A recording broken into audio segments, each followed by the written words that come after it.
The idea is not to have the best sauna on the block, but to get the entire block into the sauna. Harald Ter.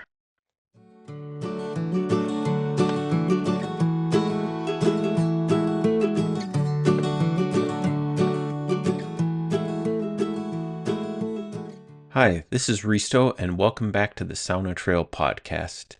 Thank you for joining us in our adventures as we share the story of how our family discovered the world of Finnish sauna. In one of our most recent episodes, we told the story of getting our first sauna, which was a used barrel that we shared with our good friends Luke and Martha. We didn't have space for it in our postage stamp yard, so they generously offered their space as a home for the sauna. We had many excellent rounds in that sauna and introduced tons of people to the practice there. This week, we will continue that story and share what happened to the barrel after we moved to Michigan. And Luke and Martha will recount some of their sauna journey. And we'll cap everything off with a review of Sky Sauna in Chicago. We're meeting in Chicago to record this interview, so we decided to try out a public banya together. So, without further ado, it's a pleasure to have you both on the show again. And let's start with what your sauna adventures were after we decided to move. Well, I remember when you guys decided to move from Rochester, we had to be like, oh, well, what are you going to do with your sauna? It's your sauna. You know, like, are you going to move it with you? Like, of course, if you want to take it, it's yours. And then you came up with, we'll buy it from you so it can stay on our yard. And that was something that I was like, relieved that the sauna was going to stay. Yeah. But also like super, like almost honestly devastated that our friends were leaving. Yeah. And that was a huge, step for you guys. For us too, it was like, oh man, now it's just ours to take care of. And it's like, we don't have to have these friends to do it with. And are we going to still do it? We didn't want to use it as like a storage area. We're not going to use it as like a garden shed, we're still going to use it as a sauna. And like, I think once we decided to buy it from you, that really solidified that like, this is important to us too. So we're going to buy it and this is going to be our sauna. We'll take care of it and buy wood. You take that next extra step to make sure you have all the things you need to do it.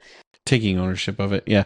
And I think one thing too is we had introduced our children to it as well. It wasn't just us. We made a point of all of our little kids get in here, some in diapers still, and they're playing in the water and getting hot and then getting cold and enjoying that experience as a family and turning it into a family thing is something. This is what our family does. This is something that we do, that we enjoy. And so when you guys moved away, yeah, we kept the sauna. And then not too long after that, we ended up moving. And in fact, it was before you left. We were sitting in the sauna when you said, hey, have you heard of Iron River, Michigan? Do you remember this conversation? Yeah, so we were looking for places to move. We had decided we were going to move. Yeah. And the UP was obviously on our list of potential places because we loved it up there. It is, like you described earlier, there's something magical about the UP. Yeah. Something that I've never experienced elsewhere. Even other beautiful natural places like up in the Rockies or something like that. They have their own unique thing up there. And I'd applied for a few jobs up there. But then I think we had decided and interviewed, we had decided that we weren't going to move to the UP. We're going to move elsewhere. But one of the places reached out to me and said, hey, if you'd be interested in this job, we have this one. It's up in the UP. And we'd already decided not to. So I was like, well, I should talk to Luke, see what he thinks. It's a technical job. He's good at that kind of thing. See if he's interested in that. And you were. Yeah. And so I just told the HR person, is like, well, I'm not interested right now, but I know a guy. Yeah. And he would be really great. Yeah. And so, so then we ended up, I think I drove up with you for the interview. Yeah, you did. Yep. Yeah, we left super early in the morning and we drove up to Iron River, Michigan. I got changed at a rest stop, put on my suit, and then we went to the hospital and I did this interview and I remember like, wow, this is cool. There's a couple of really cool guys that I met, during the interview. I mean, if they want me, this could work. This would really work. And then we drove back and they were like, yeah, we want you. And it was, I had finished school and it was in the vein of what I had gone to school for. And so that kind of made sense. And we took the plunge and made some decisions and ended up selling our house and moving up to the UP. And we moved up to this little house that's on 2 lots. It had a pole barn and a garden shed and a workshop and space enough for all of us inside the house, but no sauna.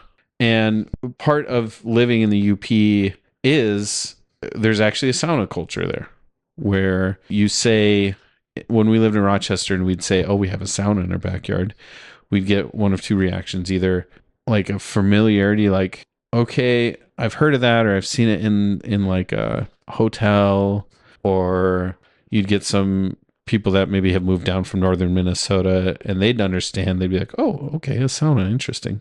Or you just get people that had no idea what you're talking about at all. To where in the UP, you say, oh yeah, we had a sauna in our backyard, and they'd ask, oh, was it wood burning or electric? You know, there's this understanding of what it is and that people do, and everybody calls it sauna. Mm-hmm. Yeah. And but the house that we moved to didn't have a sauna. And so at one point we went swimming with some friends at a birthday party at a golf club that had like a big clubhouse, and they had a pool in the clubhouse, and in the pool area was a sauna. And I think that was probably the first time that I had saunaed after we moved. And that was a few months into moving up to that area. And then I think the next time I saunaed, we ended up reaching out to Kuna Sauna Company. And we ended up purchasing another barrel.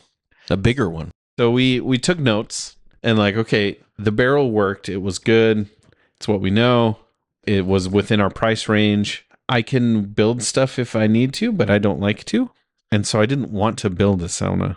I wanted to enjoy a sauna. And so we had the money at the time, and we were like, okay, well, let's just purchase a sauna. Let's purchase a barrel. So instead of it being a 1-room barrel, we got a 2-room barrel, which has a changing room and, you know, sort of 2 doors to keep the heat in. And it was bigger. The hot room was a little bit bigger than the barrel that we had.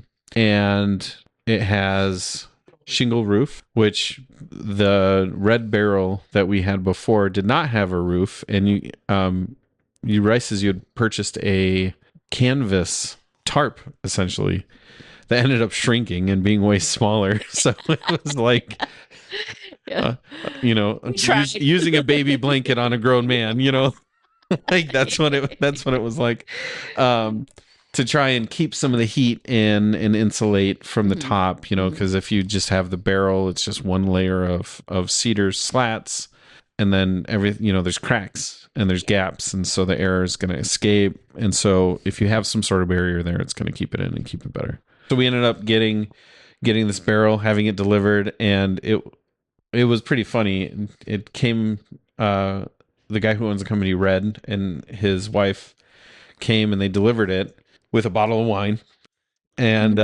it was just them and Martha and I, and we were like, how are we going to do this? How are we going to get this big giant barrel onto the space that we had? So we had a garden shed, like I said before, a garden shed, a pole barn, a workshop. We didn't need all this storage space, and we didn't have a bunch of junk. Now we do. You know, it's like you have the space, so you fill it. Yeah. But we tore down the garden shed. We talked first about maybe converting it into a sauna, but it was short enough to where it would have been really awkward. And so we thought, let's just tear it down. We can save the parts and put it in the pole barn. So we still have parts of it sitting in the pole barn, but we tore it down, and it was sitting on a really nice cement slab. And I'm like, oh, this is perfect. This would fit. So he pulls up on this big giant flat with his truck and this big giant flatbed trailer and the barrel on the flatbed trailer.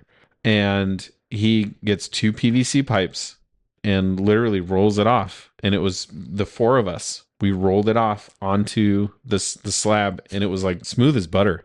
Instant sauna right there. Yeah, it was awesome. And we had to season the stove first because they hand build the stoves, and so couldn't use it right away, you know. But he sat there and he put the stove pipe in and ended up fill it up with rocks that they had brought. Then we got some wood and we did the first burn off that evening. And then I think by the next day we were back in sauna land. Yeah, I remember that was very quick. And that was part of the appeal of the barrel and of barrels, is because it's easy to just kind of drop one in pretty quickly. And usually if they're in stock, you're sauning pretty quick. Yeah. Yep. Yeah, that was cool too, because when we moved up there, you don't realize how much you rely on something until you don't have it. And so I remember craving sauna when we first moved up there and we didn't have it, and being like, oh, I don't feel clean. Like, I need to get in the sauna. I'm like sweaty but cold, and I'm like, I don't like this. And I started then, in that 6 months of when we moved there to when we got the sauna delivered, I started taking like the hot cold shower combo. And I was like, I do not like cold showers. I'm not doing that. But then I started taking like a shower and then like just doing as cold as I could, because I was craving that sauna experience so much. Did that surprise you that you guys missed it so much? Definitely. Yeah. It was one thing that we knew we wanted to get when we moved up there. Like, we looked into it, where we would put it, how much would it cost, budget it into our moving expenses. That's what we did. So we knew that we wanted to, but I definitely was surprised at how much I missed it. Yeah, there was actually a few months that I was dealing with anxiety and panic attacks, something that I hadn't dealt with before. And that was right actually in the time leading up to getting a sauna at our new place. And I remember like tearing down the garden shed, and it was really foggy, and it was a warmer spring day. So there was, maybe only snow up to our knees because it had melted a bit, and trudging through the snow and in the fog. And it just seemed like this dark. There was quite a few times after we had moved that I looked at Martha and like, did we make a mistake? Why did we come here? Did God bring us up here to die? That's sort of like, Yeah, right? Like, it was that sort of like really intense, just a difficult time. That difficulty was unexpected. I was excited to move away and to have an adventure and to go somewhere that I liked, that was interesting.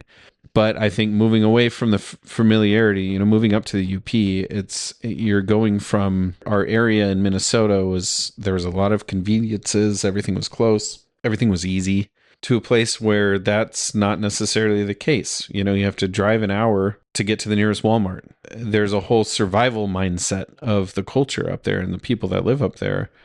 And the winter was harsh. That was the first time that I had to shovel snow that was past my hips, as far as how deep it was. Oh, that's crazy. And so there was that intense, like the mental side of it. There was this intense anxiety that I was dealing with, and I knew sauna would help. And so that was definitely one thing where it was like, I'm not going to mess around with it, with all this other stuff. I know what works. I know what we're used to. So let's just do that. And let's make it work. That's one thing that I've enjoyed with our sauna experiences, is you can find that there are many, many different sauna setups, and you can find yourself in less than ideal saunas, and you can have two reactions to it. One is you can just sit and complain and get frustrated, or you can do the best you can, and okay, you're only getting it up to 140, 150. Well, so what? Use more steam, steam yourself out, get go crazy, stay in there longer, have those conversations then, and just take that as a chance to, okay, now I need to take longer to cool down or to get my core up to what I want to get. And then you get out and it's still doing the same thing. And you're like, you know what? Okay. So I think that was really important. And that was difficult to get to and difficult to go through. But then it made it that much more rewarding when all of a sudden, we're back. We have a sauna. And I think we got it. And then like even later that week, I was working all day, and then we had to drive, I think like 2 hours to the nearest Fleet Farm to get a tub so that we could do a cold plunge. And so we did. And it was like middle of the night, pulling, getting back, and like the next day we're setting it up and we're using the cold plunge, and just it was something that we found was necessary. Yeah, it did become necessary in our lives up in the UP, I think more than in Rochester. Yeah. Like just because those familiar, but also because it's like cold for more than half the year. And I find it very depressing in the winter because I can't garden, I can't be outside as easily. It's just more hassle to get the kids ready for school, all of those things. It's dark all the time. Dark all the time, especially that much further north. It's dark all the time. And so being outside in the sauna, I was like, okay, this gets me outside, gets me fresh air. It's, enjoyable. And it definitely is more of a survival thing. And it was a really good experience to have. And then we were able then, because we had a sauna and we were used to this hosting mentality that we had with you guys, started hosting new friends in Iron River to come and take sauna with us. So we have had several sauna parties up there. We do like once a month sauna get-togethers with our church body, with different groups of friends, and birthday parties. Our older kids want to have sauna parties, so they all heard their friends will come over and we'll sauna with all the teenagers. Like that is what now kind of what we're known for. It's like, oh, the sauna's hot, you guys come over and sauna with us. And that has been introduced so many people to sauna. And now some of those friends have their own sauna, so it's spread. The church that we attend, our monthly men's group meetings are at this Finnish gentleman's house that has an old sauna that's on a river. And so summer, winter, spring and fall, we're out there. And in the winter, we bring spuds and chainsaws and augers, and we will break a hole in the ice and go out and get in the river to cool down, during sauna. And he always has some sort of game roast as our meal afterwards. And I think that's also another concept we were even talking about this weekend as we were hanging out, as far as, okay, what food is good after sauna? And there's some food that makes you feel really good and just fits the whole flow of everything.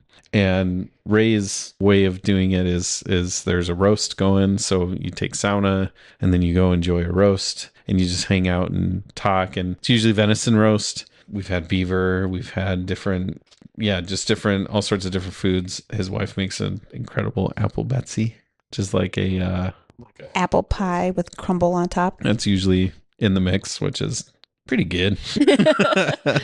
We need to get an invite. Yeah, for sure. But I would love to hear, I'd love to hear more of that story, your own episode of what's going on up there. And like you mentioned, we're actually on a sauna. We didn't say, but we're on a sauna adventure right now. We met in Chicago and we tried a new public sauna that we had never used. And then I think it's Martha's first time at like a big public Eastern European sauna, a banya. And so just a couple words, just real quick. What was your favorite thing about using that Sky Sauna? What was your favorite thing about that? I think my favorite thing was hanging out with you guys, getting to do it. There was good heat. It's easy to get good heat. They had a dry sauna room, which is a little hotter traditionally. And then they've got the wet sauna room. I liked the outdoor pool.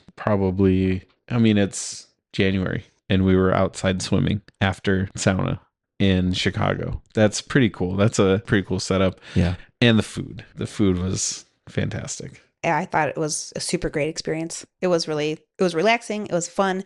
It was cool to see so many people enjoying sauna. Like we didn't have to introduce people to it. Everyone knows what to do. Everyone's enjoying it. I'm used to more of a private sauna session. So to me, I think I would have enjoyed it more if it was less busy, but it was also the public feel of everyone just enjoying it. Everyone, walking around in your swimsuits is no big deal. Everyone's just having a good time and you know what to do. And there's tea and people sitting and relaxing. That was cool. That was a good experience. Well, and one thing Christopher noted, and I took note of as well, is the seriousness of sauna while we're doing it. Mm-hmm. Is that everybody that came to the sauna when we were there, everybody was there to sauna. They had their routines, they had their things that they like to do, and they're in their groups and they're taking sauna the way that they take sauna. And it was, there was like the seriousness of like, I'm not here to goof around or to, socialize in any other circles or anything like that. Like, I'm not here meeting people and doing things. Like, no, I'm here to sauna. Like, primarily I'm bathing. Yeah.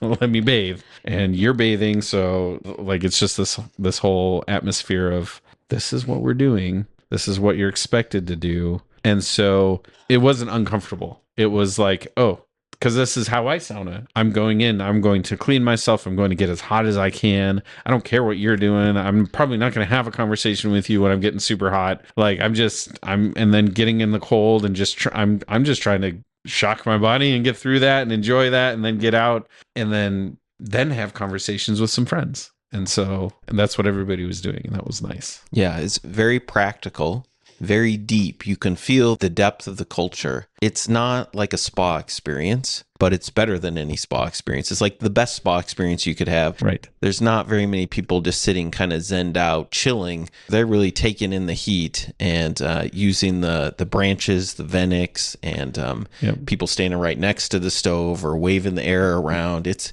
very active and, like you said, serious. Yeah, it was good. It was interesting too because in the women's locker room we had our own hot tub, steam room, and like a salt wall sauna that was no water on the rocks. But I think that felt a little bit more spa-ish because there were like 3 or 4 ladies in the hot tub and they were kind of just popping in and out, and they were still serious. Like they still knew what they were doing. Like it wasn't like I'm gonna pull out and do my nails type of thing, but it was, they were still like bathing, but it did feel a little bit more spa-ish, More personal. yeah. And I think that was nice. Like it was nice to have like a ladies area because there were a lot of men there.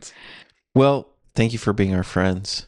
Thanks for going on adventures, whether it's down to the middle of nowhere, Texas, eating barbecue or trying out the Finnish oven bath. It's been wonderful to adventure with you, and I do look forward to maybe one of these days hearing the episode, the Iron River episode. Oh, cool. Absolutely, and we feel the same. We're super blessed and thankful for you guys that we've been friends and that you introduced this, which has become a part of our lives and a part of our family culture. Yeah, has been sauna. We do sauna. That's something that we do, and we enjoy that, and wouldn't have happened if it weren't for hanging out with you guys.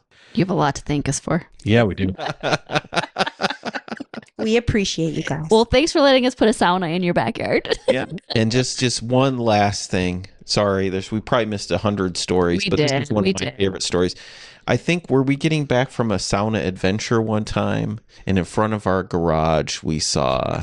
Oh my goodness. It was an empty gas can with a bunch of matches around it. That looked like they'd been lit. Like someone was trying to burn our house. Was trying to light our house on fire. And so then that became our inside joke, is that, well, the other was gone on vacation, we're going to burn your house down. Burn your house down. Yeah.